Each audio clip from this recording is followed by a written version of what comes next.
right, and good evening and welcome to the Bellevue City Council meeting for Monday, March 6, 2023. The mayor's out of town tonight, so I'll be presiding over the meeting. City Clerk, could you please do the roll call, please? Yes, thank you. Mayor Robinson, as you said, had a previous excusal. So Deputy Mayor Neuenhuis. Here. Councilmember Barksdale. Here. Councilmember Lee. Here. Councilmember Robertson. I'm here. Councilmember Stokes. Here. And Councilmember Zahn. Here. Great. Councilmember Robertson, would you lead us in the flag salute, please? Please rise and join me. I pledge allegiance to the flag of the United States of America and to the republic for which it stands, one nation, under God, indivisible, with liberty and justice for all.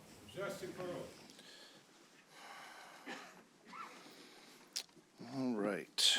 So, before we move on with the rest of our agenda, we have a special commendation for former Councilmember Jean Carpenter. My understanding is that we have Bonnie Bazell, who is Jean's daughter, is with us this evening. I believe your husband's with us as well. Wonderful, thank you. I know Rosemary Ives, former mayor of Redmond, is here. We have a commendation that Councilmember Lee would like to read first. Then we want to give you, Bonnie, an opportunity to say a few words, and then we'll do a photograph in front of the dais here. So with that, I'll turn it over to Councilmember Lee. Thank you, Deputy Mayor. Yeah, well, it is with set up but also joyous celebration for me to read the following commendation. Whereas former Bellevue City Council member Jean Carpenter passed away on October 26, 2022, Jean served as a Bellevue City Council member from 1988 to 1991. In addition to serving in various community volunteer roles in Bellevue, both before and after that time. And whereas Terry Lukens, who was a fellow council member and mayor at that time, called Jean the conscience of the council in raising awareness that council decisions had the power to meaningfully change people's lives. Jean recognized the burgeoning ideas of need in our city and actively pursued such priorities as affordable housing and human services before they were widely recognized as top issues in the community. And whereas a true community servant, Jean held leadership roles at many nonprofits, including Executive Director for the Washington State PTA, Director of Seattle Human Services Coalition, and Communications Director for Food Lifeline. And whereas she also served on the city's Park Board and Human Services Advisory Committee, was chair of the city's Housing Committee, and held positions as a Bellevue representative to the Metropolitan Council, the Regional Human Services Roundtable, and the Suburban Cities Association, in addition to many other service roles in the region.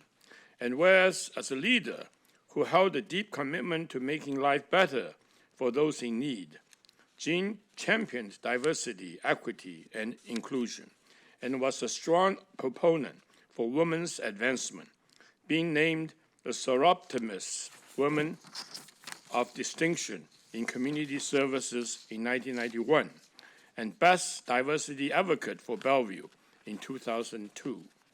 And whereas, in addition to being a valued colleague and city leader, Jean recognized the importance of deep connections with family and friends, instructing her children in her will to have a party to celebrate life and love, with emphasis on good memories. In lieu of flowers, Jean's family asked that people tell and show someone you love them. Now, therefore, on behalf of the Bellevue City Council, Lynn Robertson, Mayor, this 6th day of March in the year 2023, hereby commends Jean Carpenter for her professionalism, dedication, and long-standing service to the Bellevue community that will be remembered by all those whom she touched or influenced through her work. Signed, Lynn Robertson, Mayor, City of Bellevue. Thank you, Councilmember Lee. And Councilmember Lee was only one of us that had the opportunity and the honor to serve with your, with your mom. So really want to give you an opportunity to say a few words, Bonnie. Thank you very much to the entire Bellevue City Council. Thank you, Councilmember Lee, for reading that and memorializing my mother. I'm not going to pretend that I would know what my mother would say. She would often surprise even the closest to her with what came out of her mouth, and it was usually humorous. But what I will say is that as I come to Bellevue every once in a while, I've made my home in Seattle, I am struck by how much of her legacy I get to continue to see. Whether it was building a city within a park, which was this idea that Bellevue would have parks everywhere, and being able to see so many beautiful green spaces in the nooks and crannies throughout, or whether it was seeing various places be revitalized, like Crossroads, which became this wonderful hub of different communities. It's just been glorious and outstanding. And so I am really happy to see that Bellevue continues to move forward, and that I can see my mom when I walk through Bellevue. So thank you very much for honoring her. I know her time here, she felt like she was able to do a lot of good in a very small amount of time. And that speaks to the compassion of the City Council and the city itself. So thank you very much. Thank you. And also, former Mayor Ives, did you want to say a few words? Or former Planning Commissioner Chandler, did you want to say a few words? Are you okay? Okay.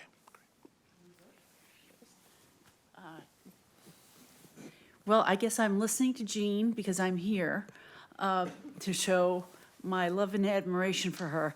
I had the pleasure of actually being a friend of hers before either of us got involved in local government. And as I was being appointed to the Planning Commission in Redmond, I sort of said, Jean, you know, there are things going on in Bellevue, and I think they need you. And she was appointed to the Park Board. And then simultaneously, we served at the same time on our respective councils. I went on to become mayor for 16 years. She was very smart. She went on to something else. But I have to say, on behalf of, all of us that ever dealt with Jean as an elected official, first of all, she could charm the pants off of anybody and everybody. When she had her mind made up, she was very, very focused, but she had such a loving, compassionate, cute way of making her point and making sure that you clearly understood whatever her intention was. She was respected by so many people throughout the region, and I suspect that's why she was at one point called on, I think, by Ron Sims to work on affordable housing. Because she had that facility, she was a communicator, she was a lover, she always had that smile, and she was sharp. So I think on behalf of all of us who were touched by her presence, she certainly was such an asset. She made her mark, and it's a real honor for me to be here tonight under these circumstances to say, way to go, girl. So thank you very much. Thank you, Rosemary. So let's do a picture up front here. Deputy Mayor? Oh, certainly. Okay. Councilmember Stokes.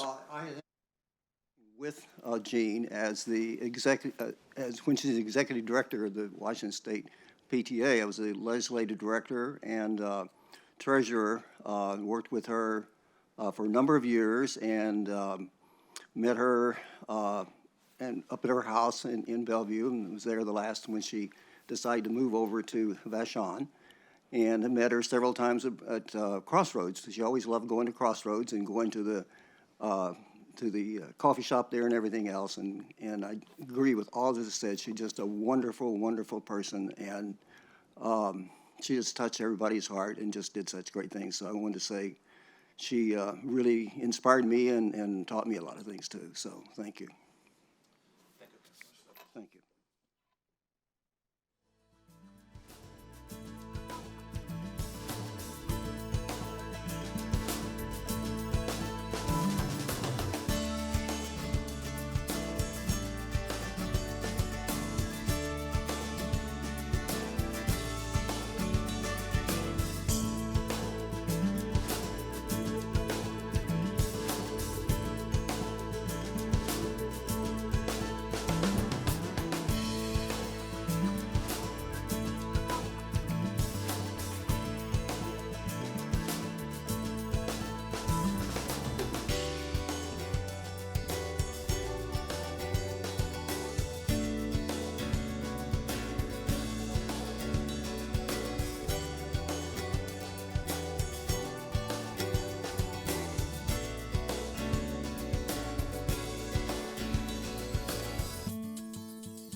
Okay, next we have proclamation for Women's History Month. Councilmember Zahn, could you please read the proclamation? Yes, happy to. Whereas Women's History Month celebrates the vital contributions of women to our society and recognizes specific achievements women have made over the course of history in a variety of fields, and whereas Women's History Month began as Women's History Week in 1981, when Congress authorized and requested the week to be proclaimed beginning March 7th, 1982, and whereas in countless recorded and unrecorded ways, American women of every race, class, and ethnic background have made historic impacts on the growth and strength of our nation, state, and local communities. And whereas women, including women of color and immigrant women, have been leaders not only in securing their rights of suffrage and equal opportunity, but also as prominent figures in the abolitionist movement, the emancipation movement, the labor movement, the civil rights movement, and other efforts, including the peace movement, which strives to create a more just society for all. And whereas we must reflect on the significant burdens women and girls continue to bear today, particularly women of color and immigrant women, including unequal wages, disproportionate caregiving responsibilities, lack of access to health care, and loss of employment, further precipitated by the pandemic, while acknowledging that much more needs to be done to overcome these barriers. And whereas equity, access, inclusion, and opportunity for all people are values at the core of the City of Bellevue's community vision and the ongoing work of the Diversity Advantage Plan, and whereas recognizing the importance of women's contributions helps ensure these efforts will not be overlooked in the literature, teaching, and study of American history.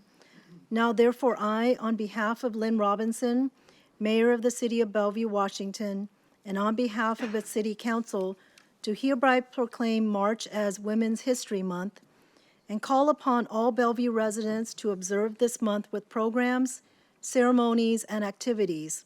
More information, virtual events, and discussions can be found at womenshistorymonth.gov. Signed, Lynn Robinson, Mayor, City of Bellevue. Thank you. Thank you, Councilmember Zahn. I don't believe we have anyone to accept the proclamation this evening, so move to the next item. Approval of the agenda. Do I have a motion to approve the agenda? So moved. Do I have a second? Second. All those say aye. Aye. Any opposed? No, so that passes. Oral communications. City Clerk, can you please let us know if speakers signed up for oral communications this evening? Yes, thank you, Deputy Mayor. There are 9 pre-registered speakers for oral communications this evening. So before I get started calling names, I'll remind everyone that oral communications is for a period of no more than 30 minutes. And each speaker will be allowed 3 minutes to speak, and only 3 speakers will be allowed to speak to any one side of a particular topic. In addition, I need to note that in compliance with Washington State public disclosure laws regarding the use of public facilities during elections, that no election-related topics may be discussed during oral communications, which includes promoting or opposing a ballot measure, or supporting or opposing a candidate for election, which includes discussing your own campaign platform. And with that, any speaker who begins discussing topics of the election nature will be asked to stop. And with that, I will call our first speaker, who's Jody Alberts. I believe is joining us in person. Yeah.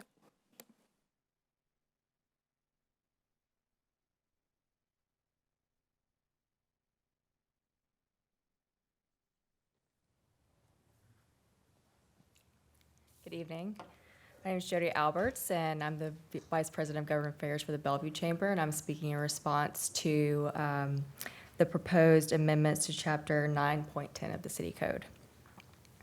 Bellevue is known by many for its safety and cleanliness. The appearance and welcoming nature of our city is held in high regard by its residents, its business community, and its visitors. Bellevue's aesthetic is one of the many things that make it such a thriving and inviting place, drawing in businesses large to small, and creating this incredible time of economic development within and even outside its city limits. As we continue to experience growth as a city, There are certain aspects of Bellevue that should be preserved for the sake of its identity in order to stay true to what's made it great. I would include our city's visual appeal as one of these. It's for such reasons the Bellevue Chamber stands in favor of amendments to Chapter 9.10 of the City Code. By including graffiti as a nuisance, Bellevue would be mirroring policies of the surrounding jurisdictions and actively preserving its current aesthetic. In addition, this would promote elements of public safety. Certain forms of graffiti are serious offenses, ranging from defacing property at minimum to inciting violence at worst, with certain studies actually indicating graffiti is even linked to more street crime.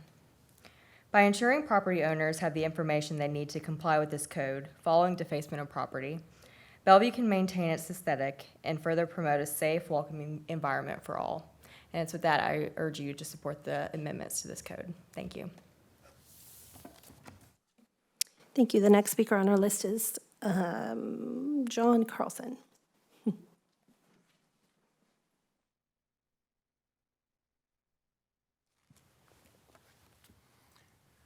Hello, John Carlson, 13,000 Northeast 10th Place here in Bellevue, appearing in my capacity as Vice President of Government Relations for Kemper Development Company.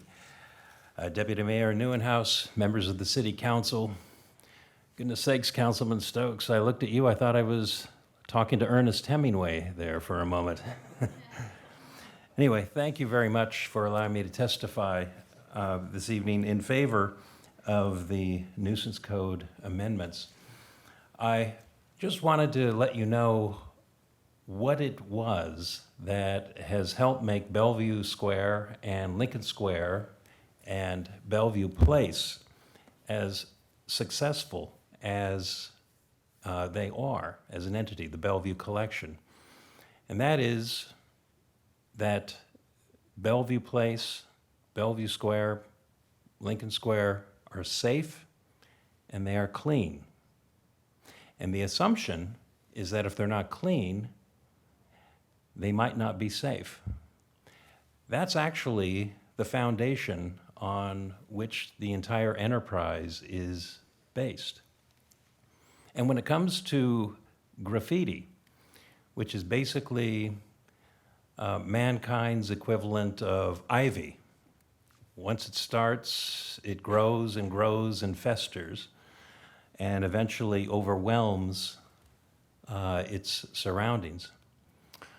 There's a very simple principle that was enunciated by Kemper Freeman Sr. about 70 years ago, and that is, if graffiti appears anywhere on our property, it's gone by morning. They might have to call in extra people to make it happen, but if there's graffiti, it's gone as soon as possible. That has been the standard for, again, generations. And something interesting happened. Once it became clear that someone who goes to all that effort to tag property and then bring his friends the next day to see his handiwork, only to see it already gone, eventually the word got out and graffiti stopped.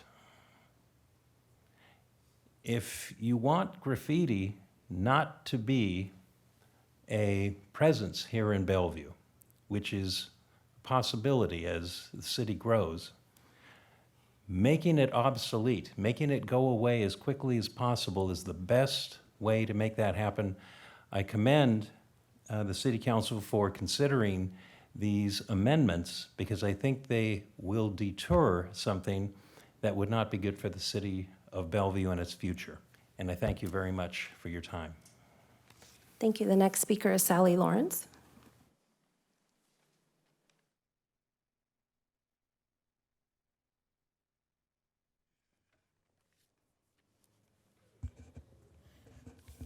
Hi, Deputy Mayor Neuenhuis and the council. Thank you for once again letting me speak to you. I am speaking again about Save Coal Creek, and I have just 3 points to make. Our effort is to preserve a property on Lakemont Boulevard Southeast and not have a housing development of 35 homes there. because of the attractive nature of the property as a potential public acquisition. So the first thing I wanted to say is there was a public hearing on the first part of the permit process last Thursday. There was intense interest. We had over 100 people sitting here and a number online, I don't know how many. All but one person spoke against the development. And the hearing examiner asked that Development Services be able to put up a website because by Thursday, city staff need to have addressed some of the comments and questions that were made last Thursday. So we are very much hoping that that will be a web page on the Bellevue website so we can really see the whole project and its progress. Just a second item about the property down in South Bellevue. We were driving along Lakemont Boulevard and noticed there's a work zone there this week. And city engineers, and we reached out to Utilities Department, and it turns out there's a big culvert underneath Lakemont Boulevard where Coal Creek drains down northwest toward Lake Washington. And we know that culvert has been failing. It's very old. But as city engineers checked around it, they found there's also an old mine shaft there that's causing the road to dip even more than it had been. So I was really pleased. The city utilities gave us a very full explanation of what they're doing. They're considering it an emergency situation to do some road repair and to fully evaluate what that old coal mine shaft will do to the road surface. And we hope that the ISOLA engineers also take note of that because the property is just about 200 to 500 feet north of that, and there is some potential for affecting at least the stormwater vault on that property that is proposed. And then finally, we've had, Save Coal Creek has had some one-on-one conversations with some council members, and we're starting to hear some very positive comments. And so we hope you will act as a group and have a full discussion about the potential for this property to become a really super asset for the city. Thank you. Speaker is Brad Cairns.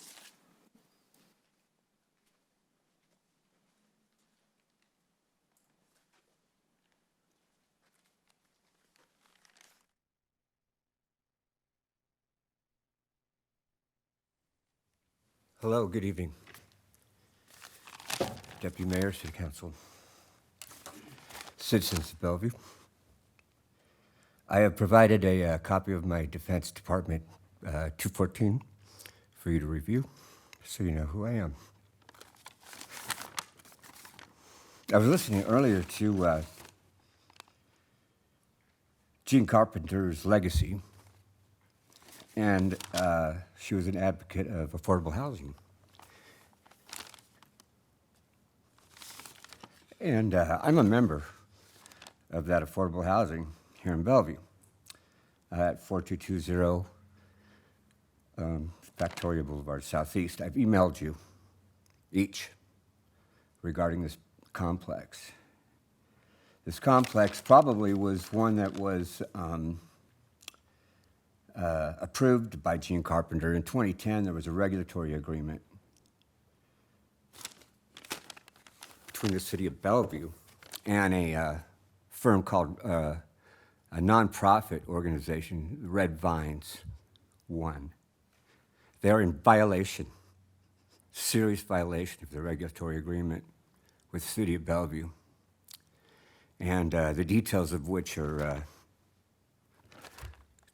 too many to go into, but I need to meet with all of you, one of you, soon regarding this agreement that was ratified between the city of Bellevue and Red Vines One in 2010.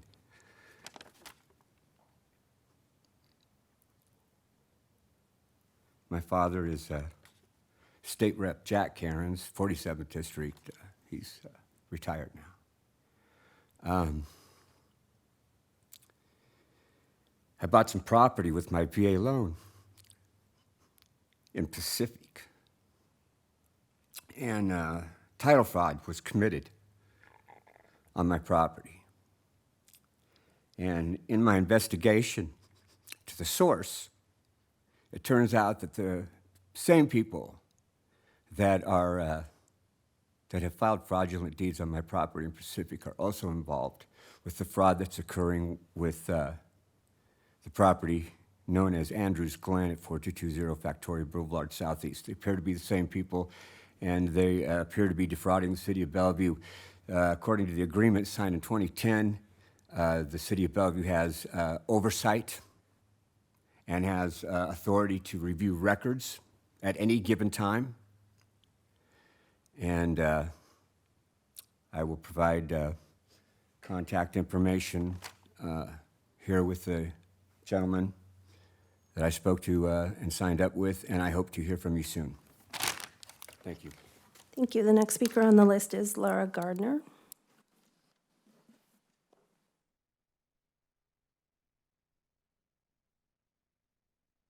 I provided a image for you guys. Hopefully you have. Yep, that one. My name is Laura Gardner. My husband and I own a home in Lake Hills. This is my second time coming here to give public comment, which is incredibly uncomfortable for me as someone with high anxiety. But something happened on Friday that got me worked up enough to want to do this, so here I am. I really want to be able to replace car trips with bike trips in Bellevue, which it seems like the city wants to encourage, but it doesn't feel safe to do that. On Friday, there was a collision between an SUV and a scooter on Northup near 120th, where the scooter rider was seriously injured. The car was turning into a parking lot driveway, crossing a two-way bike lane and a sidewalk, three lanes where vulnerable road users have the right-of-way. The driver probably didn't even see the scooter, and the scooter probably couldn't see the driver until it was too late. Incidents like this further cement my belief that it is not safe to get around outside of a vehicle in Bellevue, especially because this area is where most of our newest and best bike infrastructure has been going. This specific incident occurred on infrastructure that was new in 2021 and designed to improve safety for people riding on the corridor and make them more visible to drivers. It feels like Bellevue is trying to design the Spring District area to be a great place for bikes and pedestrians around light rail, which is very exciting to me. But at the same time, construction just began in this area to widen 124th to 5 lanes. Increasing throughput of car traffic through the same place we're planning a major bike and pedestrian hub is setting us up for more tragic incidents like this. These two ideas in the same space are in direct conflict. Vehicle traffic, bikes, and pedestrians can all coexist harmoniously in Bellevue, but it seems like what we're doing is compromising both vehicle speed and convenience and bike and pedestrian safety. The opportunity to assess and correct that is now before too much has been built up. I'm asking Bellevue for 2 things. When a collision resulting in a serious injury occurs, the city should study what happened, how the infrastructure design contributed to it, and determine how future improvements can prevent it from happening again. Improvements should be implemented as soon as possible. And future improvements to the infrastructure should prioritize the safety of humans over the speed and convenience of cars. Thanks for your time. Thank you. The next speaker on the list is Warren Halverson.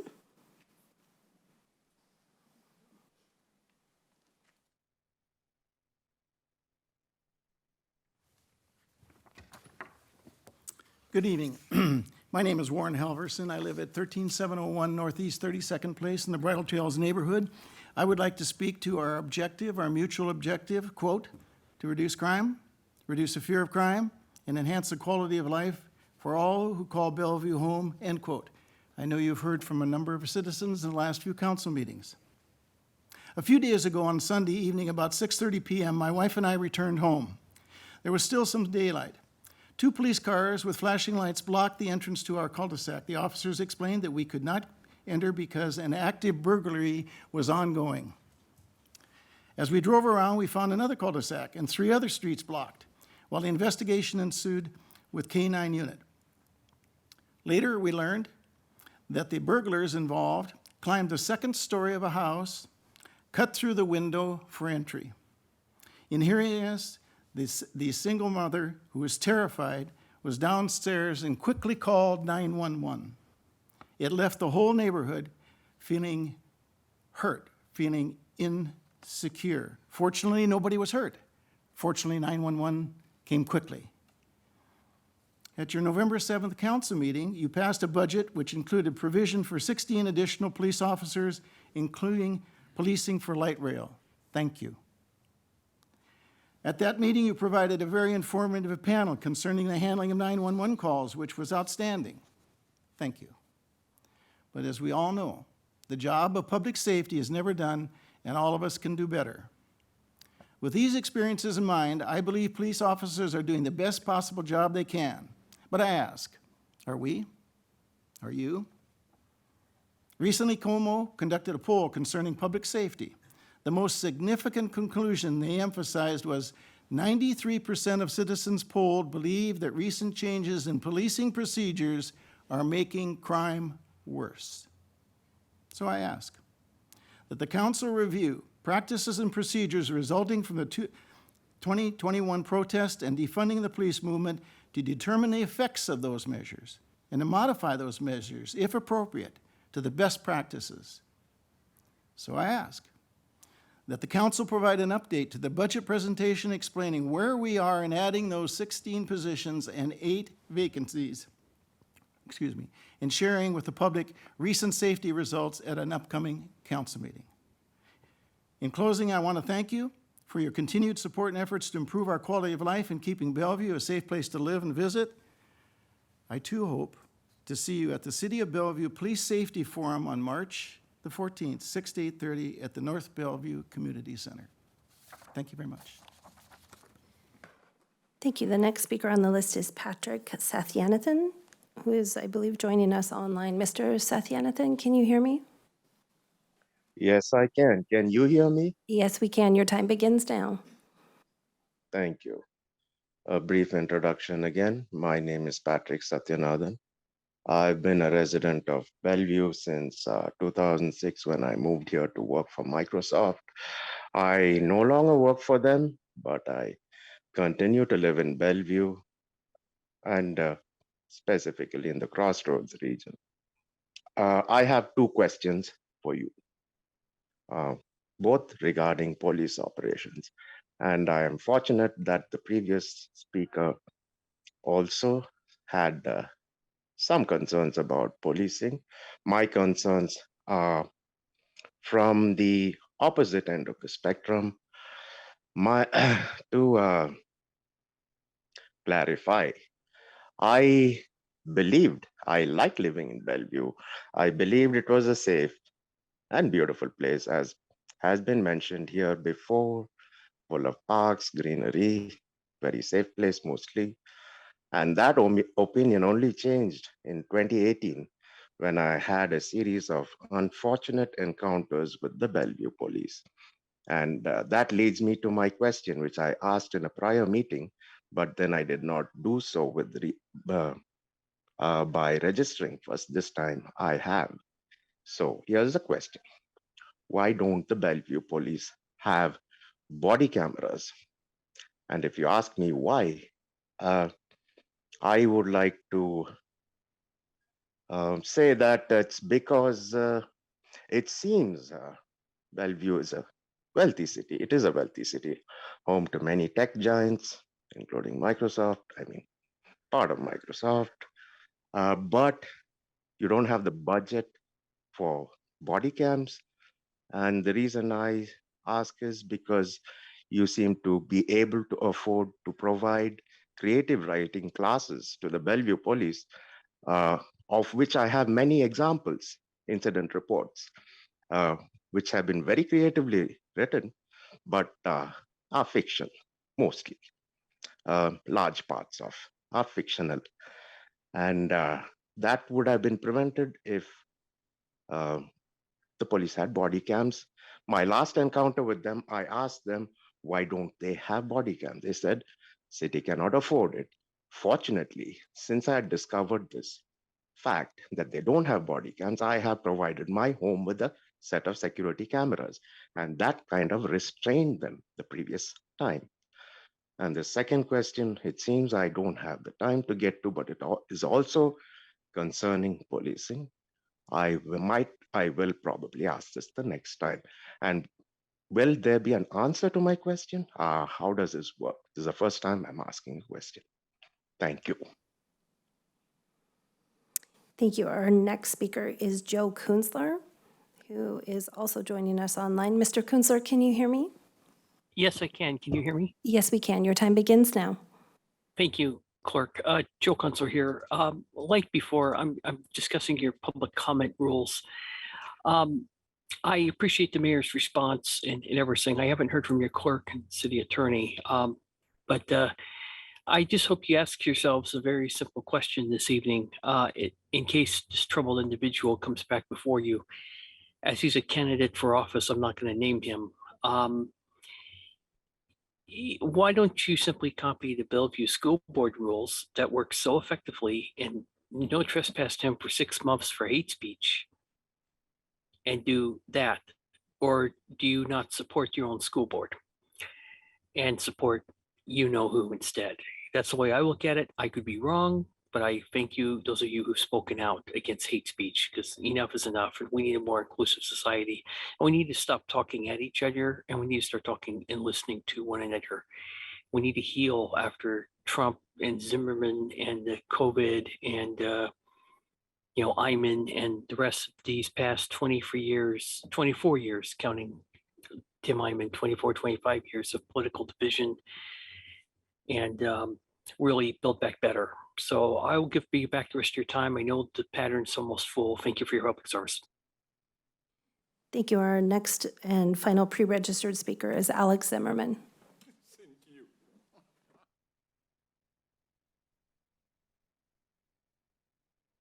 In America, who control us.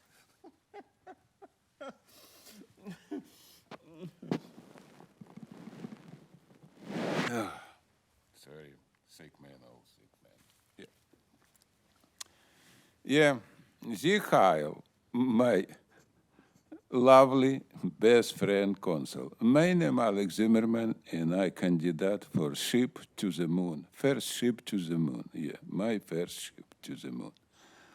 I spoke before about Bellevue School Board, but trust passed me after 5 seconds. So they don't have a constitution, freedom of speech, open public act, and they by definition are idiot. Is this exactly what's happened right now? This is exactly what's happened in America, why we fallen down. Like all empire for the last 5,000 years. Because idiota come to power, crook in idiota. So right now I speak to you about school, because I think in school right now, and I will speak in every meeting before I can about this. They look to me like a concentration camp, like a Nazi concentration camp, and I think the same analogy we see before with Chad in Seattle in 20, remember? This is a fascist republic, what is not care about nothing. So consul need understand, because many consul, for my understanding, in mayor, in many consul is a part of school board. So you're supposed to be something react to this. I make 2 complaints, no answer. They not care about this. You consul responsible for this because you part of Bellevue School Board. So my proposition right now, Johan spoke about this mayor because she's supposed to be control everybody who in this territory. If for my understanding, she's have experience, I'm not too much sure about this with medicine, yeah? So I give you a little bit statistic. It's not my statistic, it's a public statistic. Almost 50% of children under stress and mentally sick. And quality for teaching for last year fallen by 30%. Guys, how you sit in this chamber for many years, 10, 20, 30 years, and you are a member of school board, why this happen? So you guilty too, for my understanding. I demand investigations. This. You understand what does that mean? Because what has happened in this school board is a classic example of fascism. With Nazi Gestapo democracy fascism, what as I talk about this many times. And you're responsible for this. You don't stop on them from beginning, 10 years ago, 5 years ago, last year, 2 months ago when they give me trespass. You're responsible for this. You're responsible for make our children, 18,000 children, as a zombie, a Democrat mafia soldier. It's exactly what has happened everywhere, in Seattle and Bellevue, not exception. Thank you very much. Thank you. That is the end of our pre-registered list. And we do have time for one additional speaker. I would ask if there's anyone joining us in council chambers or anyone online who would like to speak. Please raise your hand. There are no additional hands. Right, thank you, Clerk. All right, so there's no report of the city manager this evening, so I will move to the consent calendar. Do I have a motion to approve the consent calendar? All right, all those in favor say aye. Aye. Any opposed? No, that passes. Great. No public hearing, so let's move to one of our first study session items this evening, Environmental Stewardship Initiative Quarterly Update. City Manager, would like to set this up for us? Sure. Thank you very much, Mayor and council members. Just by way of background, the last quarterly report, an update was given to the council was back on November 28th. Since then, the staff have been busy. They presented the Eastside Climate Partnership Interlocal Agreement to council on December 5th, and council adopted that interlocal agreement on January 9th. Tonight's update is informational, and no formal direction is being requested by the council this evening. Joining us this evening at the table is Emil King, our planning director. To his right is Jennifer Ewing, sustainability manager, both are from the community development department. And to Jennifer's right is Anna Hagerup, who is the resource conservation manager with our finance and asset management department. With that, I'm going to go ahead and turn it over to Emil to start the presentation. Thank you for the introduction, City Manager Miyake, and good evening, Deputy Mayor Neuenhuis and members of council. Before I hand things over to staff, I'd like to please offer up a few opening comments. As you'll hear tonight, we've had a very successful first 2 years of implementation of the 5-year plan. Of the 78 actions in the plan, we have 13 or 17% that are yet to be initiated. The other 83% or 65 actions have either been completed, incorporated into some of our ongoing operations, or work has started with more work to do. As you hear the presentation from our staff tonight, the 3 key takeaways I want to highlight are, number one, that the 2023 work plan puts the additional resources that council put into the budget directly in place. So you'll hear about new work, new staff working on things in 2023 based on that budget allocation. You're also going to hear about our One City approach in Bellevue for environmental stewardship. So we'll be highlighting work across our city organization to work on those actions beyond just the staff you see in front of you.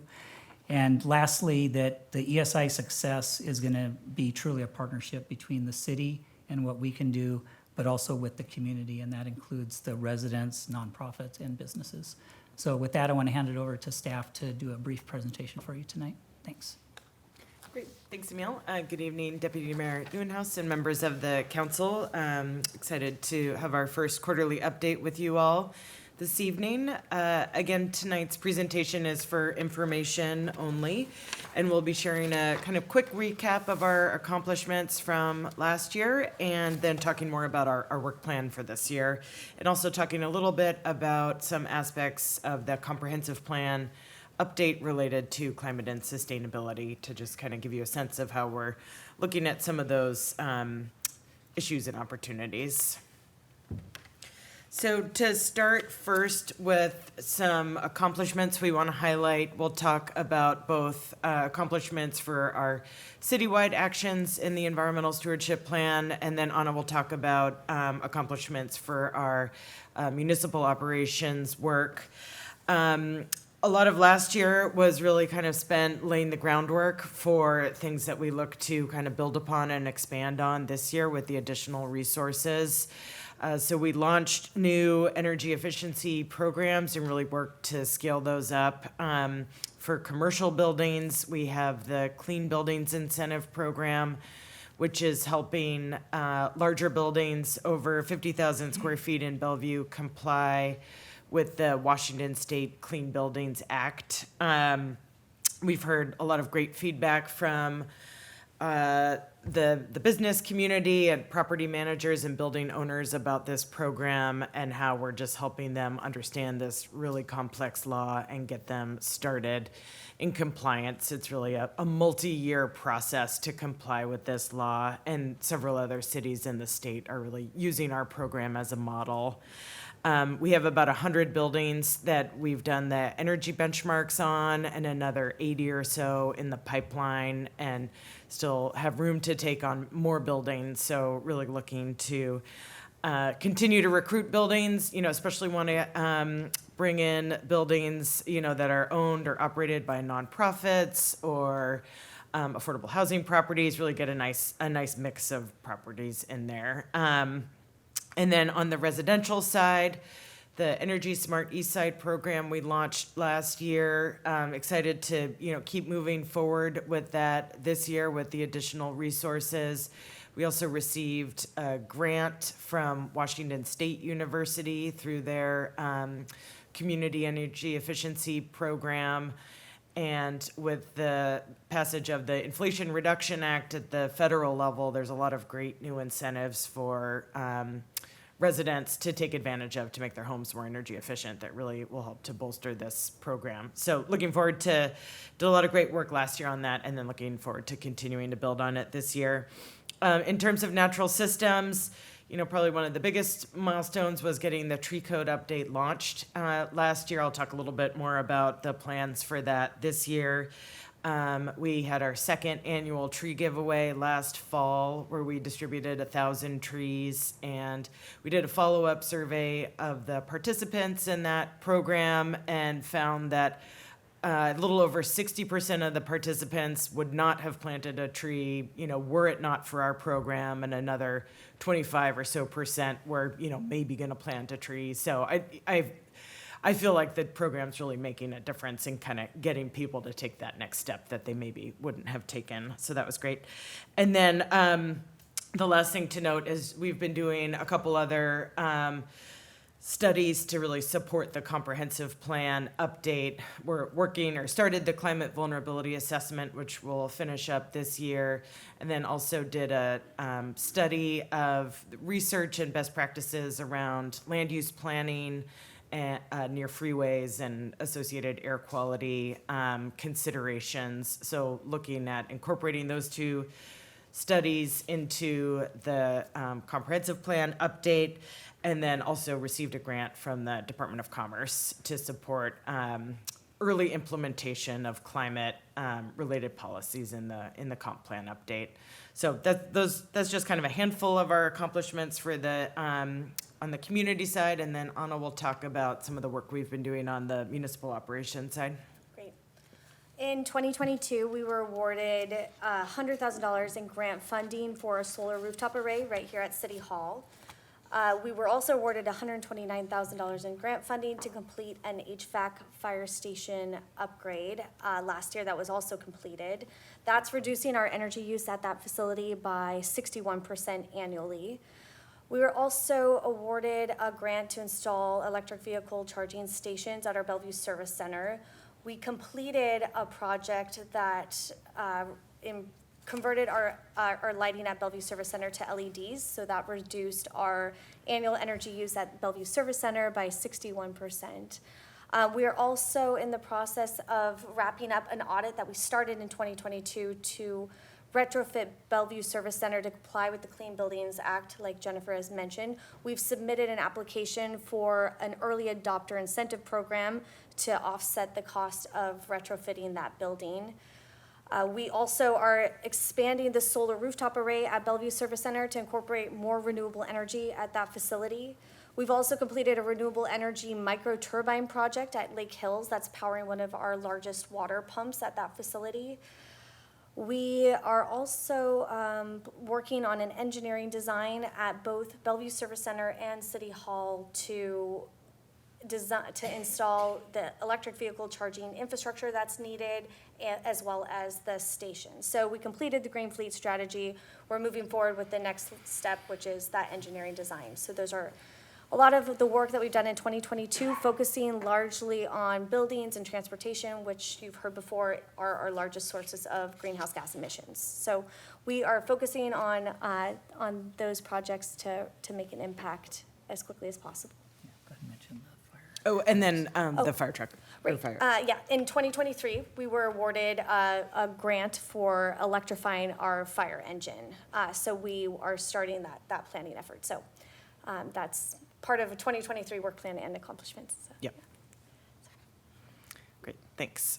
So yeah, I think really demonstrating how the city is leading by example through a lot of kind of big, complex capital projects to green our fleet and make our facilities more energy efficient and resilient.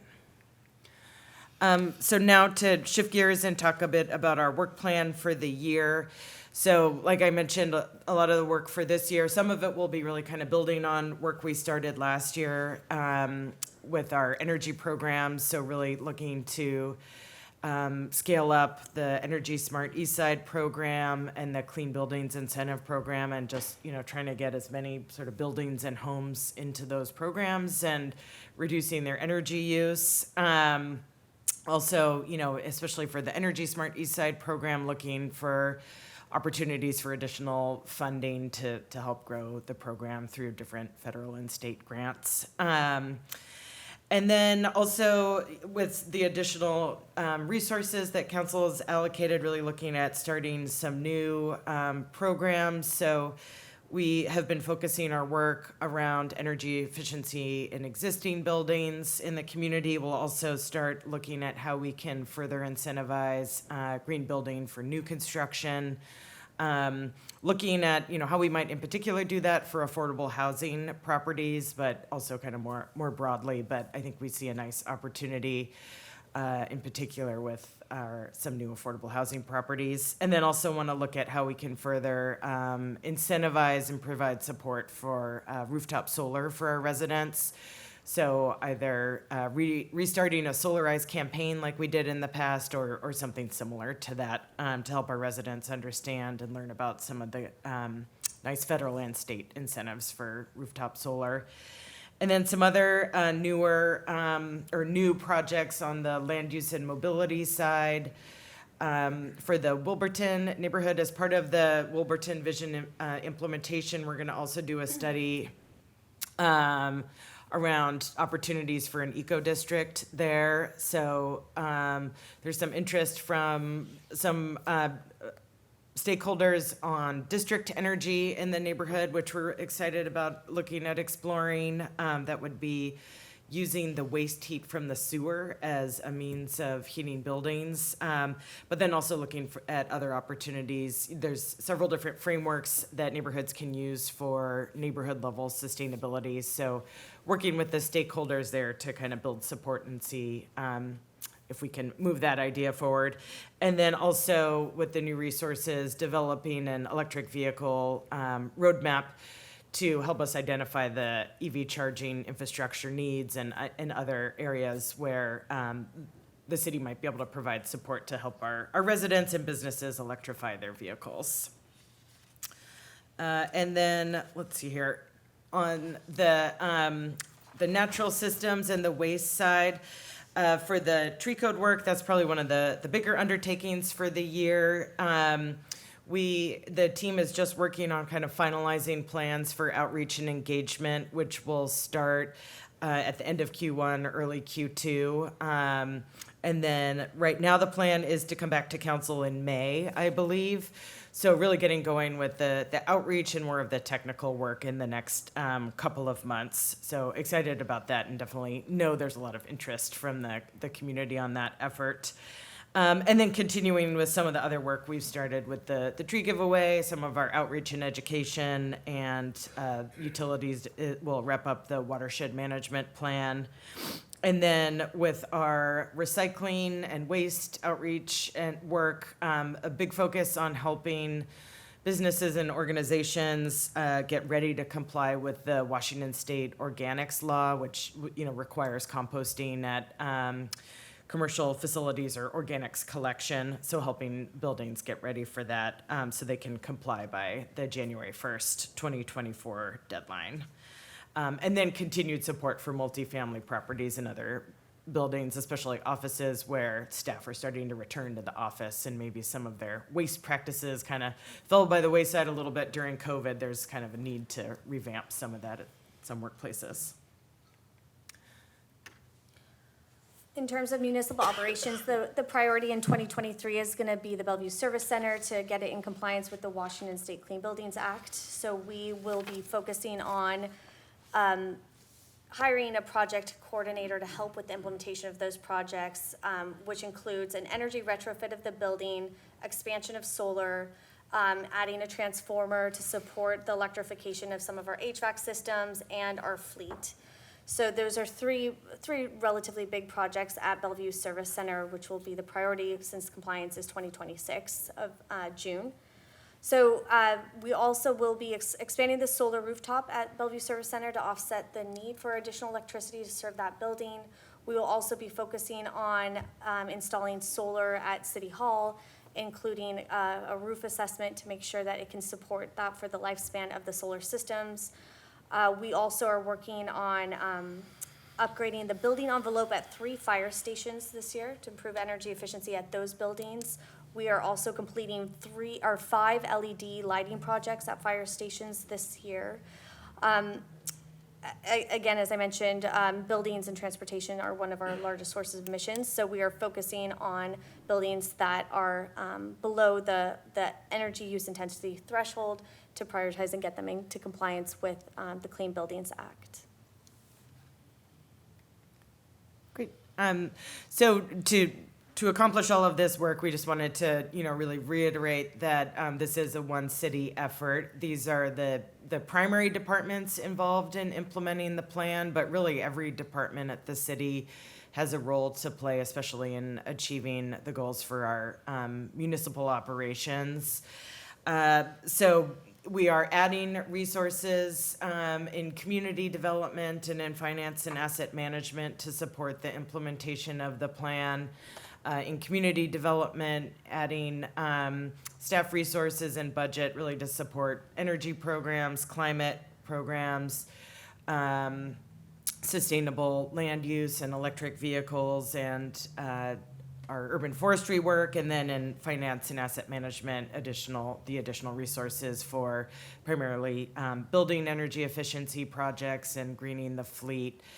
So the new staff resources that we're working on hiring will really support those projects. So in finance and asset management, a capital projects coordinator who's going to really help manage all of these big capital projects, and then in community development, additional staff support for the energy programs, climate programs, electric vehicle work, and outreach and engagement.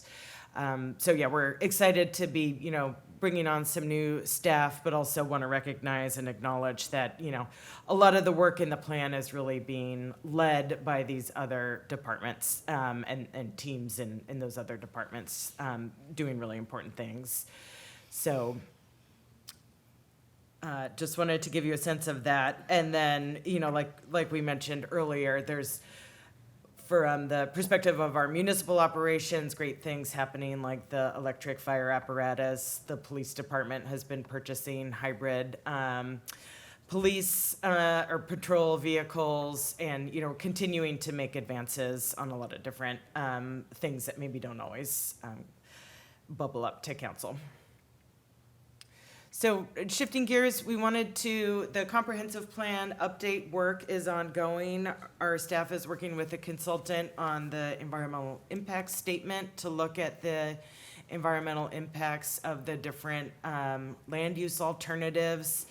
And, one of the lenses that we are looking at environmental impacts is through climate and the environment, as we analyze the different growth alternatives, and then also as we look at and review the policies in the comprehensive plan.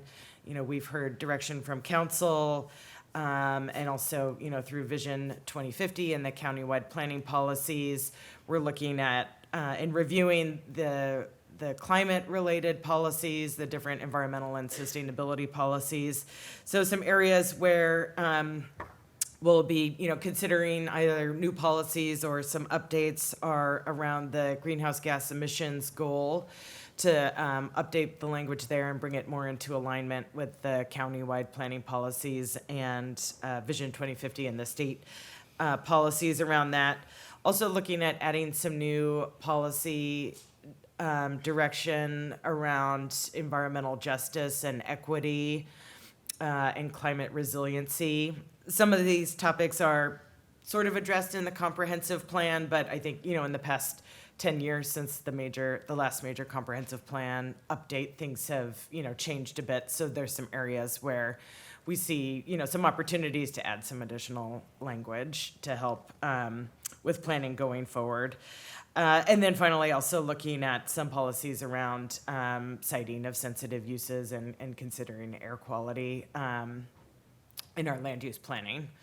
So more to come on all of that, but just wanted to kind of give you a sense of what we're looking at. The one other thing with the environmental impact statement that we'll be interested to see what the results look like is kind of how do the different alternatives compare from a climate change perspective and from sort of an estimated greenhouse gas emissions perspective. So that's one thing the consultant will be taking into consideration.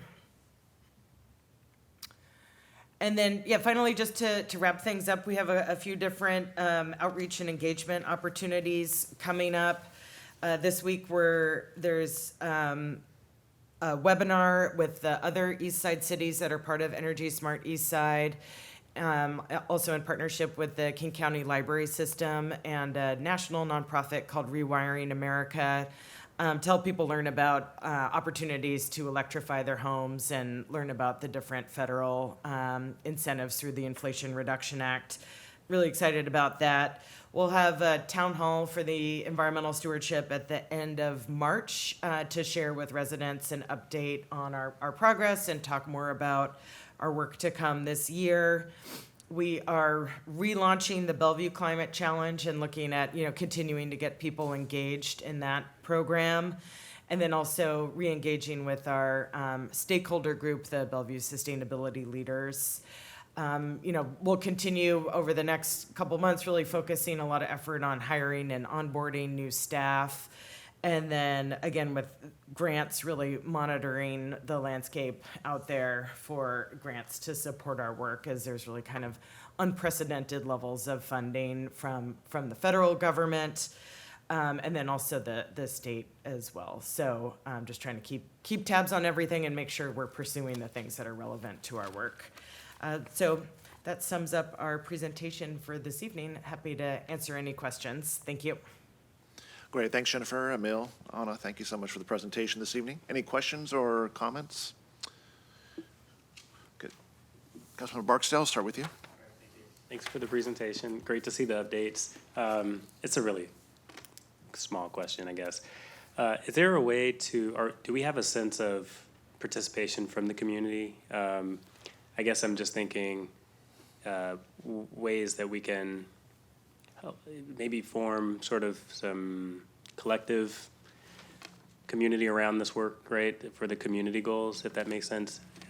I won't bury the lead. I'm looking at maybe like an app that people can, it doesn't have to be an app, but thinking about an app that helps keep the priorities top of mind for people who are in the community and want to do more of this work, but maybe sort of forget here and there, but sort of like maybe it's a part of the My Bellevue app or something, but also a place where they can share ideas about what they're doing and things like that. So just trying to figure out sort of how we're able to track participation.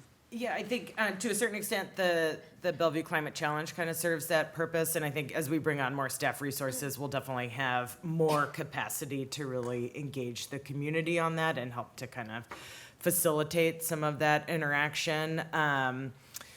But yeah, I think there's probably more we could be doing to support that. But that's definitely the sort of direction we'd like to head in. Yeah, no, I mean, I know you're all already really busy. I was just curious about ways that, I don't know, maybe there are ways that we can support as well to help keep it top of mind. So, thank you. Thank you, Councilmember Barksdale. Councilmember Lee? Thank you. Great presentations. A lot of good stuff that you are working on. There's so many of them. As we know, community has been asking for a lot of these. And so I'm going to just nitpick on a few things, that's all. It's nothing inclusive, complete at all. One is we talk about environment, blowers. I don't like blowers to begin with because I don't see, the landscapers, everybody, they don't really collect the thing that they blow. They spread them around, blow to somebody else's property. So, and the worst part, of course, regarding to energy is they use gas blowers, noisy and polluting. And so if they do any blowing, they should use electric. So I think that's in degrees. Maybe it's something you can think about. I don't know. Are we thinking about doing anything with blowers? It's definitely something we've heard a lot about. I think it's, a challenging situation, especially for, even in our parks where we have really large areas we have to maintain where electric isn't always it doesn't always meet our operational requirements. But yeah, it's definitely on our radar and something that we hear a lot from the community about. Yeah. It sounds like easy, just not let them do it, right? Yeah. As you mentioned, well, in practicality, what the consequence you may get. Yeah. Second is, we talk about fleet. I think the easiest thing for us to, I always believe the city can change our fleet into EVs. When you're describing it, you say there's you already look at it, extensively. You talk about the design. Is it something to do with the designing? What kind of design are you talking about to change it to fleet for the city? Sure, yes. So we completed the Green Fleet strategy, and so that looked at the vehicles that are eligible for replacement with electric vehicles. We have some infrastructure issues in terms of being able to charge those vehicles. So we can't purchase the vehicles until we have the infrastructure to charge those vehicles for use. And we're currently at max capacity at our Bellevue Service Center. So the engineering design is to look at what is the building's electrical capacity to support an electric fleet. So it's a little bit of a larger effort in terms of the cart before the horse, making sure that we're able to charge those vehicles and not impact our operations. So that's our priority. So the first step is to prepare our facilities to charge our fleet. So it goes hand in hand. Yes. Yeah, so yes. not just the charge itself, but it's the facility to provide, to Yeah. install the charges. Yes. There's a lot of other things to consider. Exactly, yes. So in your design, what do you start first? Have you already begun that? Yes, it's conversations with Puget Sound Energy to provide that electrical infrastructure to that building. How do we distribute that electrical infrastructure through the parking lot? So it's quite an extensive process to just make sure that the layout for where those vehicles are parking operationally, how we deploy those. So it's a larger So you have a process. plan, you have timelines and everything set? Yes, we have the Green Fleet strategy, which outlines that, and we have hired a consultant to help us Good, with the engineering design Yeah, for that's Bellevue something I Service think the Center. council would appreciate if you let us know. We have a schedule. Yeah. We're gonna get this, and we're gonna work as PSC, we know what, so that'd be nice. So when people ask, what are you doing? We can say, well, we work on this, we expect that, we expect it. That'd be nice. Yeah. Okay, solar panel, that's another thing. We have the city-owned building principle, or we can encourage residential solar panel. A lot of things are happening in the solar panel. The cost coming down, the quality is better, and there's probably other government incentives. So all this, where are they? That's what I'm saying. Are we gonna have a schedule to see these things are rolling out, so people can start thinking about it and participate? So, Yeah. Yes, like I mentioned, we secured a grant for the solar at City Hall. There are new grants available, including battery storage. So we are tracking the grants opportunities that are coming down the but federal how and about the state. residential, the public? There's things going on there too? Oh, yeah, we'll be, looking at, with the additional resources, how we can really help provide information and support the public in Good. going Okay. solar and just understanding what the costs are and the incentives and that sort of thing. Okay. EV, you mentioned about roadmaps. I assume that roadmaps is referring to what you were earlier saying. You have to figure out all the other pieces in order to make sure EV can be used, can be encouraged. It's like charging facility. Okay, so it's related. That's what you mean, roadmap. It's really looking at all the interrelated Yeah, pieces. so kind of look for the Green Fleet strategy just looks at our fleet of city vehicles, and This then is out to the public. the EV roadmap will really look at how can we support our community in transitioning to electric vehicles, and also understanding some of the challenges, like for people who live in multifamily buildings, for example, where it's, a little more complicated to install an electric vehicle charger, that sort of thing? I just have a thought is that I know there's so many pieces have to connect together, but I hope that we don't stop working on something just because there are other pieces you don't have answer for yet. I think we should still independently develop because, one piece may not be completely known, but you need to be working on it. So if you wait for something else to happen, everything would wait and it may not get us there. So I would suggest that, you can work on it sort of independently. At the same time, you talk about the interconnection. So if you do things independently, like the vehicle itself, it might be good when you get to a certain point, let us know, well, on this particular piece, we are way ahead, or we are behind on other pieces. So at least we know that there's a overall comprehensive work that's going on. Nothing is holding the other piece up. Yeah, I think we definitely work with a degree of ambiguity on a lot of different things where we're trying to move things forward, recognizing there's details that have to be figured out as we go. All right. Thank you, Councilmember Lee. Councilmember Zahn? I am so, so excited about seeing this report and the progress that we've made. I just really appreciate City Manager being able to, in the last budget cycle, increase the budget to be able to get the resources in place. I mean, we have been talking about this for a while, but we recognize that with, a limited staff, it's hard to get things moving. And so I'm just super excited to see that both in the building segment as well as the transportation, and it's both municipal as well as the community piece. I guess a couple things I was thinking about, and that is on the municipal, kudos on electric fire apparatus and getting that going. I would like to understand in the report, by the way, I love the report, it's got lots of information. I am curious when it shows the percent complete for these, can you just make sure that it's clear that when we read the percent complete and the timeline, we're saying that it's tied to a completion of 2023, 25 and the completion? So, and let me give you an example. So my question is, on the green fleet, if it says X percent complete, does that mean that by that certain date, we're going to be 100% electrified with various kind of vehicles? And the same with if we're talking about our building. So great that we're getting grants for solarizing and HVAC improvements and retro commissioning, but just getting a sense for how to interpret the report when we look at the percent complete and the date would be helpful. Then I was also wondering about, and as we talk about our different new facilities, for example, Fire Station 10, I know it just came before us with in consent. Is that one going to be net zero energy usage, or is it something else?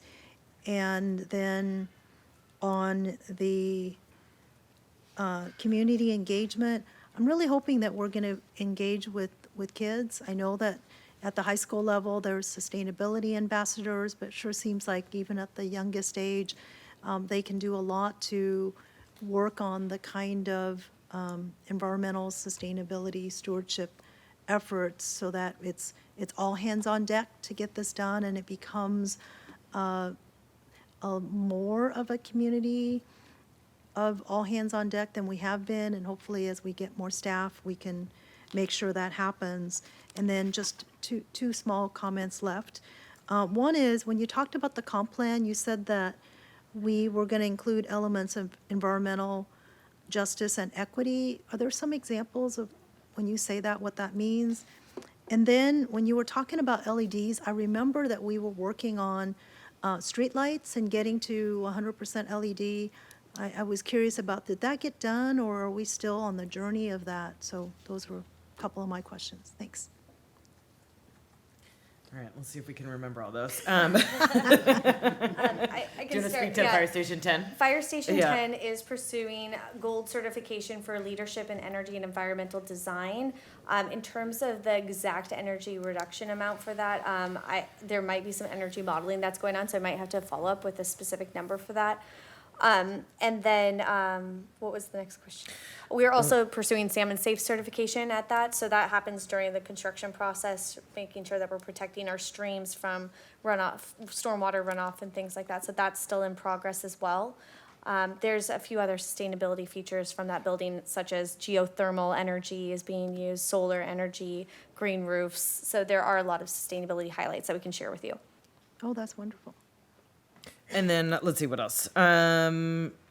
You mentioned engaging with kids. I think, with the additional resources, we'll have one position that's really more focused on engaging with the community and outreach. And so I think there'll be hopefully a lot more capacity to do that sort of thing going forward.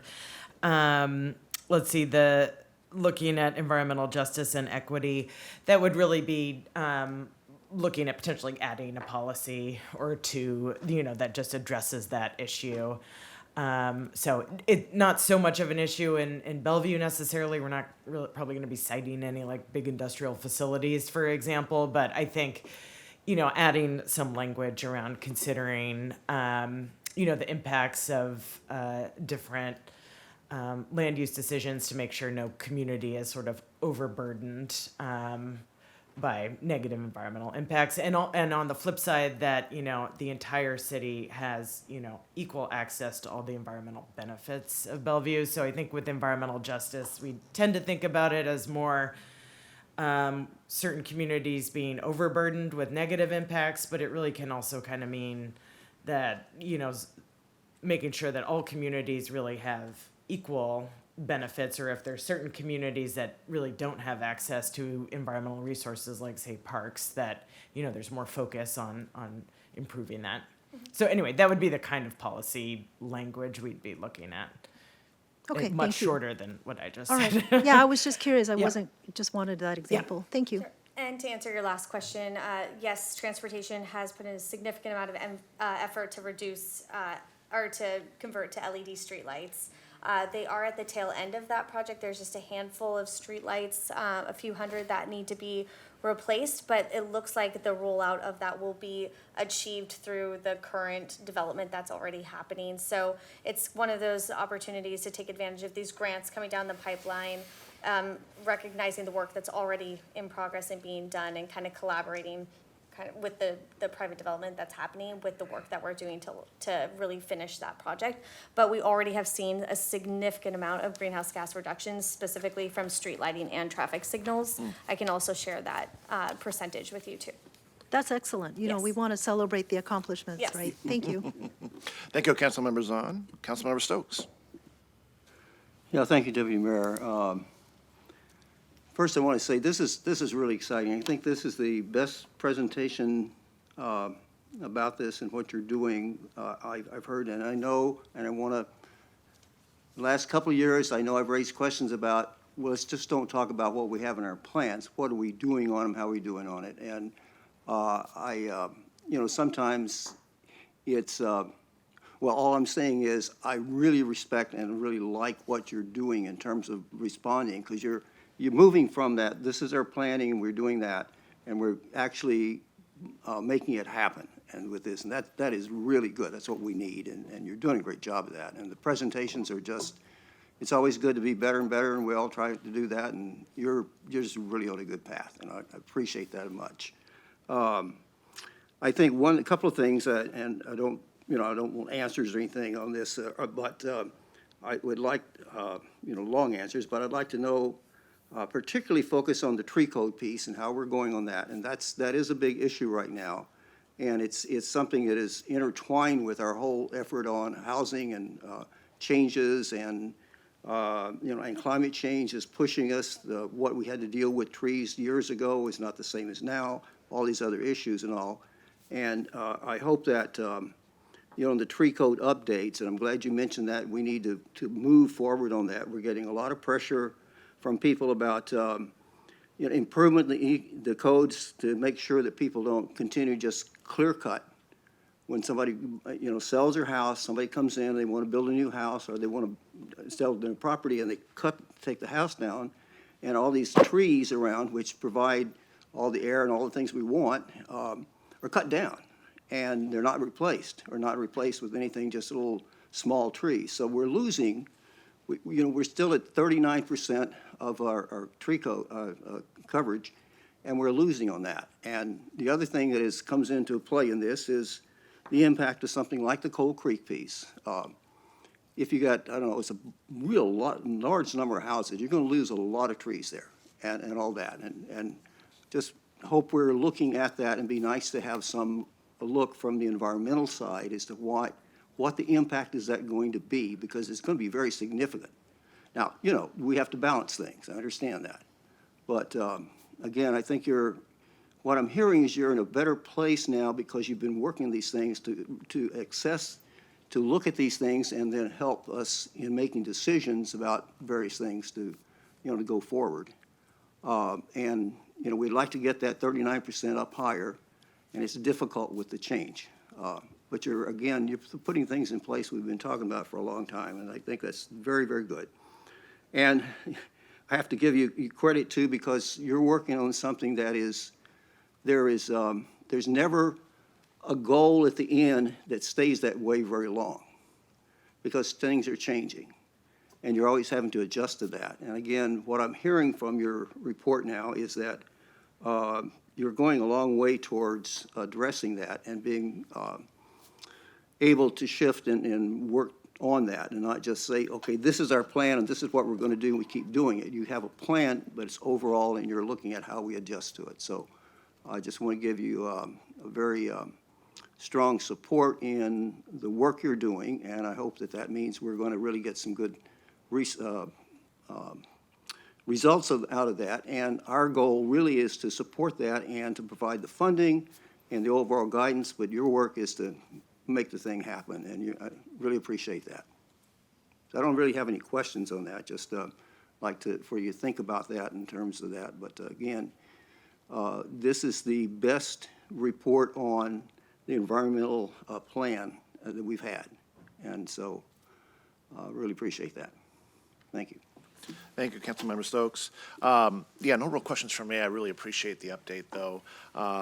Great update. I'm as excited as all my other colleagues here to continue to make great progress here. Looking forward to future updates. I agree with Councilmember Stokes. I think, tree canopy is one of those things we hear most often when out in the community or receiving emails, et cetera. So glad to hear that that's kind of on the front burner. Also, just to touch on, Councilmember Zahn had some excellent questions and some more. I'm wondering, going forward, if perhaps on these quarterly updates, there's like one section of the initiative that we could drill down a little bit more on. I don't know, we don't have the time to drill down on every aspect of the plan, it's way too big, but maybe we just look at the LED lights, or maybe we look at the tree canopy code, or tree code, or another aspect, and just drill down a little bit and get a little bit more specific with the numbers and the progress that we're making. That'd be really great to see, or at least I would have an interest in that if my colleagues supported me in that. But that would be great. But overall, fantastic update, and really appreciate your work in this. So thank you. All right. Unless anyone is dying to take a break right now, I'd say we just push forward to the last study session item. Okay, great. City Manager, would you like to set this next one up? Sure, thank you. Council members, this is your last study session topic. This evening, you will preview some potential amendments to the Bellevue City Code to address graffiti removal. And just by way of background, taking measures to respond to graffiti within the city is a council budget priority. Tonight, staff are seeking council consideration and feedback on these potential amendments. So joining us at the table is Liz Stead, Interim Co-Director of the Development Service Department. And to her right is Jessica Nadelman, Senior Assistant City Attorney. I think this is her main voyage in front of the council this evening, and she is with the City Attorney's Office. And with that, I'll hand it over to Liz. Thank you, City Manager, and good evening, council members, Deputy Mayor Neuenhuis. Thank you for having us here this evening. We're excited to be here and speak a little bit about a subject that I know many of you have strong interests in, around graffiti removal, as well as members of the public, as evidenced by some of the public comments earlier. We are tonight here asking for information and consideration and feedback on a possible code amendment for graffiti removal. And I do want to just briefly address that in our agenda memo, we did ask that we were looking for direction on a code amendment. And we have, through conversations on last week, realized that we need to pull back a little bit. So we are really this evening just looking for some feedback, some comments, and we do have a possible code amendment that was included in your packet that we can discuss, and also discuss other options that the council may want to talk about regarding graffiti removal. Our agenda this evening will be talking about some background on how we got here. We'll discuss our current approach regarding graffiti. We will also speak a little bit about regional regulations and programs and the potential nuisance code amendment that was put together for your consideration. And lastly, we'll talk about enforcement and implementation. Background for this stems from the council retreat in June of last year. At that time, you had a, I guess, spirited discussion, from what I've heard, about graffiti removal, and it was requested that staff bring back a potential graffiti regulation. So we have done that this evening, and we also tied that into the budget conversations that you had in November, where City Manager Miyake mentioned we had talked about the Safe, Clean, and Vibrant City Initiative, and this was one possible ad for that initiative. During the time between June and today, and also November and today, staff has spent some time going out and doing a lot of research and really understanding more about how cities around us handle graffiti problems and potential options for our city. So we'll speak about some of those this evening. I'm going to pass this over to Jessica, and she'll move forward. Hello, all. So I just wanted to speak for a minute about the definition of graffiti so that we're clear what we're talking about here. The way we're defining graffiti for purposes of this proposal and this discussion is that it's markings of any sort, so drawing, painting, etching, on real or personal property that is done without the permission of the owner. So that is how we are defining graffiti and going to be discussing it tonight. Okay, I want to speak for a minute about how we are approaching graffiti in Bellevue at the current moment. We track Bellevue complaints on the My Bellevue app. This map that's up here is a heat map of complaints from the My Bellevue app for 2022. So you can see the larger, darker areas in downtown Bellevue and in Factoria that show where the focus of those complaints are. We've had this year so far, to date today, we've had 38 complaints for 2023. 2022, we had about 135 complaints. And again, just to be clear about that, those are complaints that have come in to the My Bellevue app, and they may be duplicative. They may be complaints about art that isn't graffiti, so it's not necessarily representative of 135 incidents of graffiti or 38 incidents of graffiti this year. So currently the city addresses graffiti in 3 ways. We have a removal service that removes graffiti from city property that is run through a contract through transportation. Our police department and our prosecutors enforce the crime of graffiti, doing of graffiti, against individuals who are actually doing graffiti, and they will enforce that. It's a misdemeanor, and we will ask for restitution when we enforce that crime, meaning that the defendant will pay to have the property restored. And then the third area that we currently take care of graffiti is Bellevue Police Department will work with individual businesses and ask them to voluntarily remove graffiti from their property.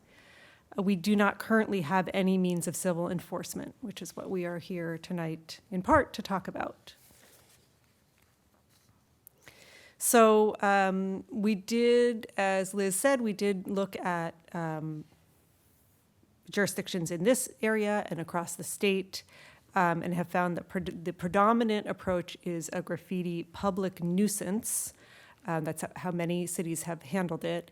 And a public nuisance, again, is one of those terms of art, and I have the definition up here on the slide, but it basically means a circumstance that impacts the health and safety of the public. And under state law, cities have the authority to pass laws to address those type of issues.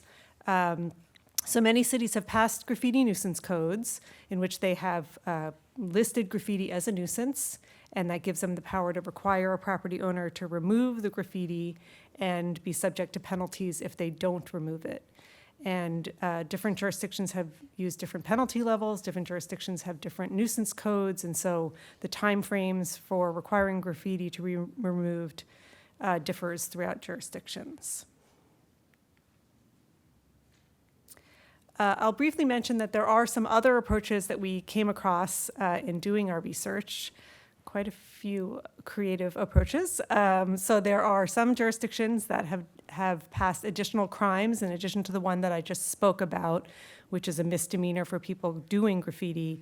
There are also a few jurisdictions that have passed laws criminalizing the purchase or possession of graffiti tools, meaning spray paints, markers, those type of things, by minors, meaning individuals under 18. There are some laws around sale of tools, of graffiti tools to minors, having to have signage up, having to take ID in order to sell those tools. There are also the crime of possession of graffiti paraphernalia with intent to use it. So some jurisdictions have passed those crimes. There are some jurisdictions that have taken a programmatic approach, either in addition to the crimes in the nuisance code or not in addition to those. A few cities have somewhat organized volunteer programs to voluntarily get groups together to remove graffiti. Some cities provide paint or other supplies for folks that want to remove graffiti. And a few cities have, I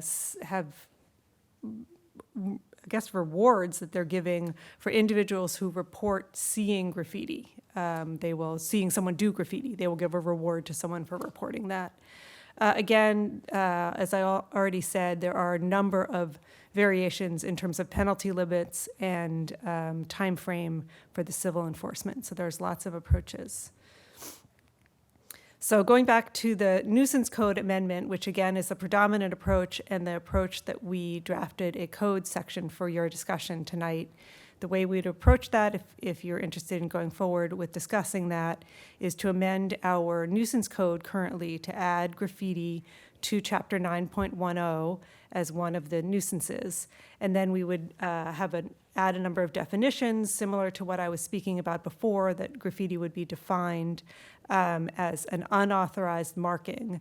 For purposes of the nuisance code, that unauthorized marking, in order to enforce from a civil perspective, it would have to be on a location that's visible to the public. That's what gives us the right to go in and enforce that. And that ordinance, if passed, would have a 30-day effective date. And I think we're back to Liz. Yes. Thank you, Jessica. So I wanted to talk a little bit about our current enforcement process for nuisance complaints and how we would handle this if there was an ordinance that was put into place. Nuisances are enforced by the Code Compliance Group and Development Services Department. And some of the nuisances, some examples of a nuisance crime that you would expect to see would be an RV parking in an unauthorized location, or cars parking on a lawn, trash collected around a site. Those are all examples that we see very regularly, actually, in Bellevue, and that our Code Compliance Group works with. We are a complaint-based organization. We wait for a complaint to come in before approaching a responsible party and talking to them about removing the nuisance. We do always start by attempting to gain voluntary compliance.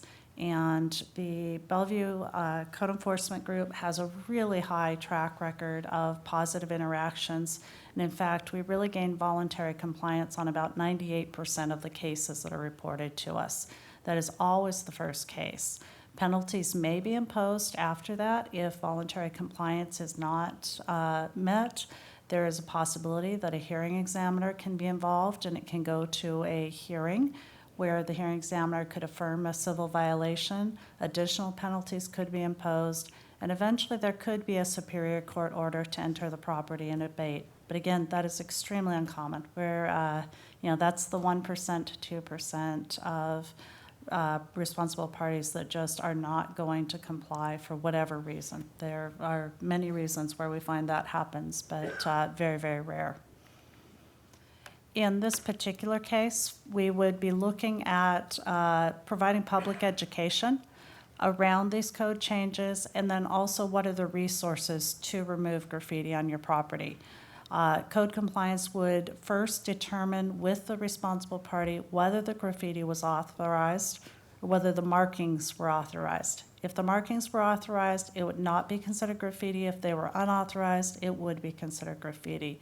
So if there was an incidence of graffiti, the code compliance officers would work with the responsible parties to get to the voluntary compliance. They would provide referrals to social service agencies for individuals with disabilities or those needing financial assistance. And they would also provide public information in the form of a handout that could have provided people with options about what are the resources available, probably some options about how to clean up graffiti, and then potentially some options around some of the graffiti-resistant paints if people wanted to use those for future reference. So it would be a fairly comprehensive handout that would help people understand, what do I do now? I've got this complaint, I have graffiti in my yard or my fence or wherever it is, what do I do now? So we would try and help them through that process so that everyone could be successful. So tonight, again, we are just looking for a discussion amongst council members and some direction for staff if you'd like us to move forward with possible code amendments and anything else. So I will turn it back to you, Deputy Mayor. Thank you. Thank you so much for the great presentation, and since I brought this forward, I'll speak to it first, and then Councilmember Robertson, I'll go to you next since you didn't speak last round on our last item. But thank you for all the hard work to get it to this point. I want to thank my colleagues as well for supporting this up to this point, and certainly this is a council budget priority as earlier discussed. So, and I appreciate some of the comments we heard tonight from with the Bellevue Chamber as well as Kemper Development. I think we got a couple of emails in too from the Bellevue Downtown Association. Clearly that there's a lot of interest in getting ahead of this. There is growth in the amount of graffiti in the city, and appreciate some of the data that you provided that. Yes, there may or may not be a few duplicative reports there, but what's striking to me is that back in 2019, there was only about 5. Now we're 135 for last year, so that's quite a bit of growth there. And what really struck me in my neighborhood, which got me thinking about this even more so, is the fact that there's growing graffiti in residential areas in the Lake Hills, Crossroads area. And 2 years ago it was there. It's still there today, and it's growing on itself. And real or perceived, as was mentioned earlier, when graffiti, litter, et cetera, is seen, there is a perception that it might not be safe. And on the other hand, if folks see that, they don't see a real need to throw away their garbage correctly, or they see an opportunity to further add graffiti to what's already there. So I think this is very, a very moderate approach to this. I think adding it as a nuisance, Liz, as you said, 98% of the time they will take care of it, and take care of it in a very quick manner once we initiate contact. It's very, very rare that we ever have to go beyond that, which is great. And I think most residents have a real strong interest in keeping Bellevue very clean and green. This is, and I always think about Mayor Harrell in Seattle, who is dealing with this and has a huge push on trying to address graffiti in the city of Seattle, where literally they paint overnight, every night over graffiti, and the next day it's all back. So I'd sure he'd love to turn back the clocks a little bit and have this something like this in place, because again, it truly does grow on itself once it takes a hold. So really glad that we're having this opportunity to provide some more feedback on the work you've done so far. Really look forward to hearing the comments by my colleagues on this, but really look forward to moving this forward as well. So with that, I will turn it over to Councilmember Robertson to kick us off. Thank you, Deputy Mayor. And I wanted to give props to you, Deputy Mayor, for making this a priority, bringing it to the council retreat so that we could, as a body, embrace this as a priority. So thank you for that. I think it's important. I think it's important because you want people to have ownership in their city. You want them to feel a sense of pride. And if it's starting to look degraded, where it's dirty and graffiti, people stop caring as much. And it also does absolutely affect the perception of safety. I've been in many places in the world, and the places where there's a lot of graffiti, it makes you wonder if you've gone to the wrong part of town. So I think that's really a point really well taken from the staff about the perception of safety. To this approach, I would say yes, I absolutely support it. And I appreciated your implementation approach. I wanted to emphasize a few things that I think we should also be doing, or to highlight some of the things that you mentioned. One, I absolutely support having an education piece, both proactively, just in general, maybe an article in It's Your City, a pamphlet available to people about how to make sure that they can clean up graffiti, how they can maybe avoid graffiti, et cetera. I know that there are paints and finishes that can be used. If people or companies are building structures, which like maybe a big wall somewhere or a big fence on a corner that's in the high heat map, if we can, it'd be really good for our permit teams to say, hey, look at this pamphlet. You're building a structure that may be a target for people who want to tag. You might consider using this finish that allows you to easily remove graffiti if someone tags your wall, your fence, your building. I know that we do use that finish on some of our facilities, and it has helped. Second, cleanup assistance. I love the idea of sending people to Jubilee Reach if they don't have any money to cover it. I've also heard talk of maybe reimbursing some cost, particularly for residential property owners who get tagged, assuming that they voluntarily comply. I wouldn't want to have to go through a whole bunch of code enforcement and then reward them after we've already spent a lot of money trying to force them to clean it up. But if people will voluntarily comply, maybe we can cover some of the costs, or have a cleaning kit that can be lent. Maybe we can work with a nonprofit to have those, and we can send people there. We can fund that. As well as when people do get tagged, that's also a time to make sure that they know that if you're going to repaint this, you might spend a little bit more money and use this other kind of paint or finish so that you can, if it gets tagged again, you can remove it. And then to that end, I also would support in a next phase of this, passing legislation that would require retailers to to lock up spray paint and large permanent markers. I'm not talking about your Sharpie that you use. I'm talking about the big poster permanent markers that some people use for graffiti, to lock them up and take ID before selling to minors. I'm not saying you shouldn't sell to minors. There's plenty of minors that might be buying spray paint for valid reasons, but if they get their ID scanned and written down, they may be way less likely to use those the incorrect way. So anyway, thanks so much. Really appreciate this.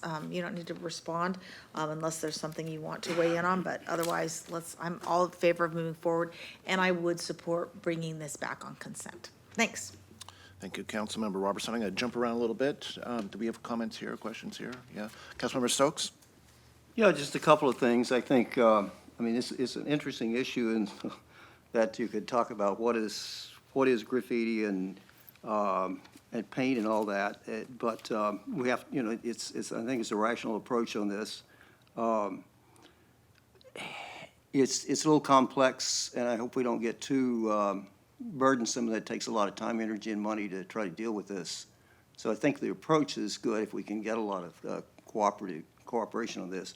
My concern with things like, which is not part of this, but like the spray paint thing, I just was in Home Depot, and there's a bank of spray paint about this big, and people come in and buy it by the dozens, and it's that's why it's so difficult to deal with it. And maybe the Councilmember Robertson's approach is good for that.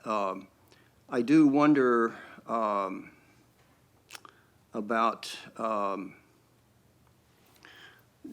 is it clear, if someone says has graffiti on their wall or on their fence, and you talk to them about it, and they say, "Oh, I like it," so we let them keep it up there? Yes, we would. Okay. I don't know, that just strikes me as kind of interesting because some people will do that, but yeah. Overall, I think it's an approach that is good, and as long as we don't get too, where it gets to, we're having a struggle. I think part of the thing with Seattle and other places, it was in D.C. a long time ago, a lot of times, and there's a lot there, and it's a big battle, and once you get it started, it's very difficult because the people who are doing this enjoy the challenge. And I think what we're trying to do, let me know if you don't think this is part of it, is that we're trying to not get into that kind of a battle, which I think is makes it very difficult. So this sounds like a good approach, and if the community, if we do the education about it, and the community understands that if there's graffiti on their house or other things, that there is a way to deal with it. And I think that's part of the problem, is that people just assume that the city or somebody else is going to take care of it, and they don't like it, but they're afraid to do anything about it. So this seems like a rational approach to get the community and the public involved in it where it is happening. So I think overall it's a good approach. It's a complex issue. And if somebody does a nice, beautiful sunset on somebody's fence, we still call that graffiti, but it's really art. And if they like it, they can keep it, but if not, then we take it down. So it's there's some trades on all this stuff, but I think it's a good approach, considering everything. Thank you. I'd like to recognize the family of the deputy mayor in the audience. It doesn't happen very often, so I want to make sure this is a special occasion. Thank you. So noted. All right, thank you. This is a great program. I think it's definitely something that we need to take action on. So I appreciate Deputy Mayor bringing, to our attention. But however, I do have some concerns and questions. There are two parties involved. One is the perpetrators, who do the thing. The other party is the victims, the homeowners or property owners. And so I feel that we need to make sure that the victims themselves, are given the help that they need. I don't want to be already being victimized in the first place, and then they got victimized one more time. You got to clean it up. Otherwise, we're going to do this and that to you. So I really appreciate, number one, the city's process of co-op compliance anyway. I think you do a good job. Normally you give people lots of opportunity, to give them opportunity to look at it, work on it, and warning, whatever. So it's very reasonable. But in this case, in most compliance cases, it's the perpetrator you're going after. You're still very nice about it. So it's very, very well handled. But in this case, it's the victim that they're going to get stuck. So I'm just wondering if there's ways that you can help the victim to comply with some of these things. I agree with Councilmember Robertson. She's come up with a number of suggestions, and some of them are very good. I don't need to go repeat them, like education and reimbursable costs. One of the things is maybe we can assure the victim that the city will make an effort to get these offenders, right? So that's part, is similar to enforcement, you don't get them to do it in the future. I think that's one thing. In what way? I don't know. We can do to the extent that we can, obviously. We have police officers and force and whatnot. So that's an idea. And one of the things I was thinking about is, as part of the ordinance, you said that whoever determines the graffiti is the owner, right? So I think the city will enforce, but who is the ultimate final, which person finally determines whether it's nuisance or not? If the owner says, I don't want to do anything about it, the owner can say, it's not a nuisance. Then the city's out of the picture. Is it? Or the city can say, no, it is a nuisance. No, you shake your head. So the owner has the complete control. The I owner see. does have complete control. So that's why I mean, the intent is if we want to get rid of, ultimately, the purpose is to get rid of the graffiti. So we don't want the owner to make the wrong decisions. So in that case, that we really need to help the owner, right? So that we are in agreement. That makes sense, because if the owner says, no, we don't want to do anything, it's not nuisance, then it doesn't help, the ordinance won't have any teeth.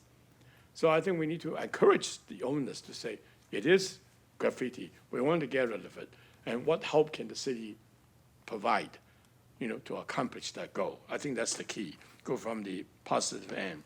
So beside what Councilmember Robinson suggested and some, other ideas, I would just offer one, maybe just in general, I don't know what it is for sure, maybe we can provide some incentive to owners, I don't know what that might be, to remove the graffitis. Some people just say, hey, say a nice word, I like it. Some recognition by the mayor, pat them on the back, that's probably a good incentive. Some people say, maybe you gotta give us some financial help, right, in what sense? And beside what Councilman Robertson mentioned, Jubilee Reach volunteers can help in that sense. So this is what I hope that, we can consider and make it work, because the ultimate goal is to remove graffiti, not giving people excuse not to do it. Thank you. Thank you, Councilmember Lee. Councilmember Zahn? Thank you. This is a very interesting discussion, because as I was listening to Councilmember Stokes and Councilmember Lee, I kept thinking about the fact that, is this approach really getting to the outcome that we're looking for? Because what I heard Councilmember Lee ask is, at the end of the day, who defines whether it's graffiti or not? And it's the owner. So if they say it's not graffiti, then there is no cleanup required. And if they say it's graffiti, they are the ones that, I believe the way I read it is, if you don't remove it by X time, you're going to face penalties. So we're actually are looking at the person who the graffiti is written on. We're actually telling the victim that if you don't do something, we're going to put a penalty on you. I mean, is that how the code is written? That's how the nuisance code works. Correct. Right. Yeah. So, and then, so if you could go to slide number 8, I guess this is where I was thinking about Councilmember Lee talking about how do we help the owner? And if I look at the different approaches, the one in the middle where we talk about organizing volunteers, giving removal supplies, rewards for information, maybe that's the incentive that Councilmember Lee brought up. But that's not what's currently in front of us, right? We could offer all of those things in the middle category, but the way this ordinance is written, the person whose graffiti is written on their property is actually the one we're holding accountable for cleaning that up within a certain time, or they are the ones that face the penalty. Is that? Correct. I mean, that is correct. The programmatic approaches are a financial or an organizational commitment. They're not there's not an ordinance that goes with them. So we have brought forth the ordinance option because that's what we were asked to do. So we brought forth an ordinance, but you're right that it doesn't include these other approaches, and if that's the direction that council wants to go, that's, we can discuss that more and bring back more information about that, but that would not require an ordinance. Because I would like to understand, because we haven't had an ordinance to date. So I thought I heard when I got the briefing that, Jubilee Reach and other organizations actually do help. I mean, we could potentially have organized volunteers that are helping to make sure that graffiti is removed. And so I would like to understand a bit more about that before we go to an ordinance where it seems like the only way ordinances like this work is we're actually telling the victim that you're now accountable, and if you don't do something, you face penalties. I wonder if that actually gets us to the goal that we're trying to have. And so I guess that is one of the things.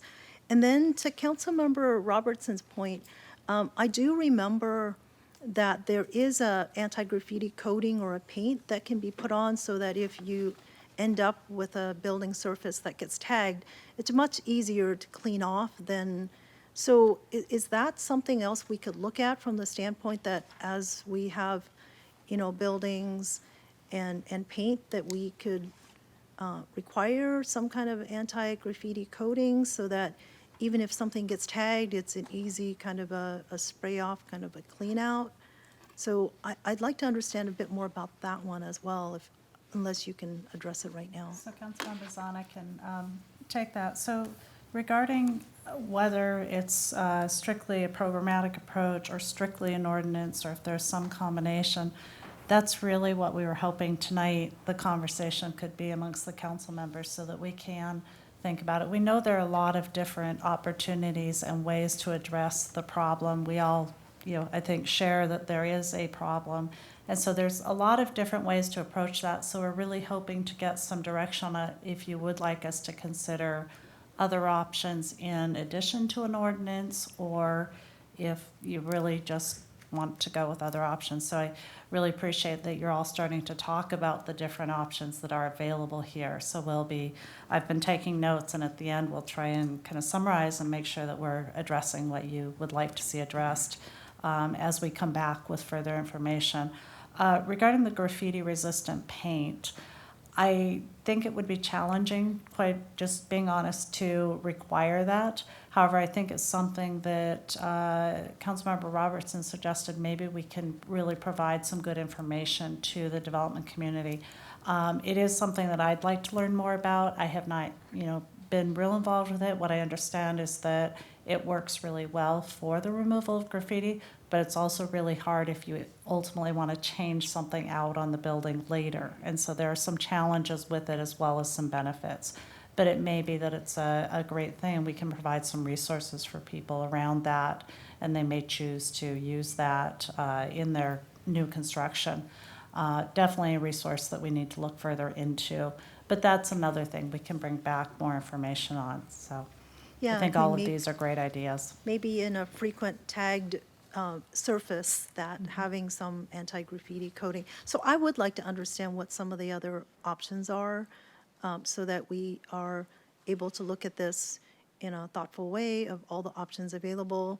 I mean, in my, this is 6th year on the council, I think this is the first time we've talked about graffiti, and so better understanding what the options are, I think, would be helpful. Thank you. Okay, Councilmember Barksdale. All right, thank you. So just picking up on Councilmember Zahn's point, I am also interested in sort of other approaches too. But I do like what you have here in terms of the education and the resources and working with the nonprofits. I would just say making sure that we have a range of nonprofits that cover sort of the interests of our community. And then if there is, so as part of considering the code, the ordinance approach, I guess I would be curious about how do we provide notice? I guess I'm like, how do we confirm that they receive notice because the clock starts ticking, right? And just want to make sure it's an equitable situation where, we may have tried to notify them, but maybe they didn't receive the notice, but the clock is ticking. To specific events. So there's a if- specific tagging event. Yeah, if there's a complaint, Okay. and then, Yes. So our normal practice is to actually go out to the homeowner or business owner, or responsible party, I'll use that, and actually check in with them and let them know what's going on. If we can't reach them in person, we do send a mail option. We also look for any email or phone communications that we can find for the individual, and we just keep trying. So we have never started penalties without someone knowing that they are having some issues. So we always hold off until we've had those conversations so that we can then move into that kind of assisting people as they need to go through the process. Got it. And what if it's a rental property? Just out of curiosity, how do you reach I'm asking because I have property elsewhere in a different state, and the person living in the property may have received the notice. I may not have received the notice. So just curious about how do you connect those dots? It really depends on the situation. I think Jessica can speak a little bit about the responsible party, but generally we do reach out to homeowners. A lot of times it is the person who is residing in the property that will end up being responsible, especially if it's something like nuisance garbage, something. So we would be working on these. I hate to use this, but to some extent it would be case by case as we worked with the individual who was residing in the home. That would be our first point of contact. And then if they said, hey, you got to call my landlord, we would then reach out to that person and keep going forward. But Jessica, do you have any further?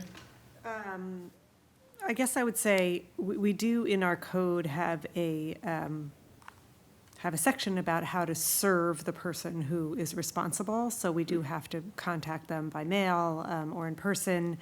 And the other piece to know is that the penalties may start accruing, but we have a hearing date in front of the hearing examiner, and the hearing examiner is the one that assesses those penalties. So there's an opportunity to appear and to challenge those penalties. So we also don't want to be in the situation of just accruing penalties to someone who doesn't know. So there's a lot of effort put into that. Got it. And I guess my last comment is I think whoever's property is should determine whether it's graffiti. So I agree with what you mentioned here. So I don't know that we want to be in the business of telling somebody what is art or what isn't on their property. Thank you. Yes? You have one more comment? Okay, Councilmember Stokes? I guess I want to make sure, what are we adding to what we have now? Why are we, and I think the approach has merit. I'm not questioning that, but just in hearing the conversation, we already have ways to deal with this. What is this going to add, and how much is it going to cost us? We're not even talking about budget factors. I'll speak to what we're going to add. So what we have currently is a methodology to pursue the person who did graffiti. We don't have a way to get a person who is, whatever you want to call them, the recipient of graffiti, to do anything about that. We don't have a mechanism to do that except if the police ask them voluntarily to do it. Okay. So that's what this adds, is a way to get a property owner to clean up graffiti. And as we all know, it's hard to catch someone in the act of doing graffiti, so often we are not able to pursue that person. So we're left with this graffiti, and this allows us to have that person held responsible. Liz can probably speak a little better than me to the resources, but it would add to our nuisance caseload. Yes, as Jessica mentioned, it would add some work to the code compliance group as they need to go through the process of meeting with people who have graffiti on their projects. And so there's some add. I would say it's not a very substantial add at this point if graffiti numbers suddenly went up. However, if we do start to look at other types of city programs where maybe there's a reimbursement or we help with paying for supplies or something, there could be financial impacts there. And so that is something we would be bringing back if council directs us to look at different programs. We would also look at what the potential costs would be of those programs. Yeah, I'm just thinking about what are we actually adding to this, and this is something that's going to help us in a significant way. And if it does, that's great. It does provide us some tools we do not have currently. Okay. Thank you. Okay, any other comments? Jennifer, sorry, Councilmember Robertson? Jennifer's fine. I was just going to make a motion. It looked like we were ready for motion to direct the staff to bring back the code amendments on Chapter 910 BCC nuisances, as well as to develop an education program, and to bring back information at a later date on additional city programs that we could use to assist people whose property has been tagged. Second. All those in favor say aye. Aye. Opposed? Okay, I think you have your direction. Thank you so much. Thank you for the clarity. Anything else on the agenda, Deputy Mayor? Okay, thank you. Then we are adjourned.